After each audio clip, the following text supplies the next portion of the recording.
Stay with me to the very end of this story, because what happens in the life of King Solomon will not only amaze you, but also warn you. The beginning of his wisdom will inspire you, but the end of his downfall will shake your soul. When David, the mighty king of Israel, was about to die, he left his throne to his son Solomon. Solomon was young, untested, and overwhelmed by the weight of ruling a nation chosen by God. One night, while Solomon slept, heaven opened.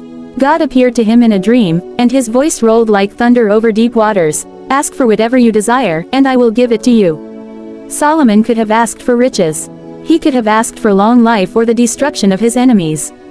But instead, with trembling lips, he whispered, Lord, give me wisdom, so I may rule your people with justice and discern between good and evil. That very night, God's power poured over Solomon like fire. The Lord was pleased and answered, because you have not asked for wealth or power, but for wisdom to guide my people, I will give you what you asked. I will give you wisdom like no man before you, and I will give you riches, and honor, and power. The proof of Solomon's wisdom came swiftly. 2 women stood before his throne, fighting over a single child. Both claimed to be the mother. The court held its breath as Solomon's young face grew stern. He called for a sword and commanded, cut the child in 2, and give half to each woman. Gasps filled the chamber, hearts stopped, fear crept over the room. But then, one of the women fell to her knees, weeping, No. Do not harm the child. Give him to her, only let him live. Solomon's eyes burned with holy fire as he declared, This is the true mother. Give the child to her. The people trembled at his wisdom, and word spread across nations. Kings and queens came bearing gifts. Gold, silver, precious stones, cedar from distant lands, all flowed into Jerusalem until it gleamed like the heart of the sun. Solomon built a magnificent temple for the Lord, and his fame rose higher than any ruler of his age.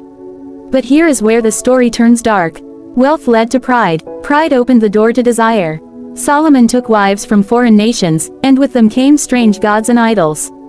The king who once bowed only to Yahweh began to burn incense before lifeless statues of stone and wood. The heart that had once burned for God grew cold and divided. Then the Lord spoke again, not in blessing but in judgment, Because you have turned from me, I will tear the kingdom from your son. For the sake of David your father, I will leave one tribe, but the glory of Israel will be broken. The man who began in wisdom ended in folly. The king who once stood in honor ended with shadows over his throne. And the nation he built with such glory fell into division and strife after his death. Here lies the lesson for you. Wisdom, power, and wealth are gifts from God, but without obedience they become chains that drag a man to ruin. Pride and sin can destroy even the greatest of kings.